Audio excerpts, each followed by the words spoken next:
How to log into Zoom. Hey guys, welcome back to this YouTube channel. Today I will show you that how can you sign in or log into your Zoom account. So let's get started. On this process, at first you'll have to open any browser on your system. Alright, so after you open the browser, in the search field, you'll have to search for Zoom login.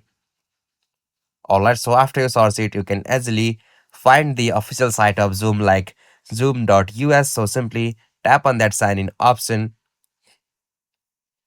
Alright, so after you come on the Zoom official website, you'll be able to see such interface. So from the login page, you can easily enter your email address and password to login and simply tap on the option sign in, or you can also sign in with using your SSO, Apple, Google, Facebook or Microsoft ID. So you can easily sign in with this. So simply tap on anyone, or you can also give your email address or password.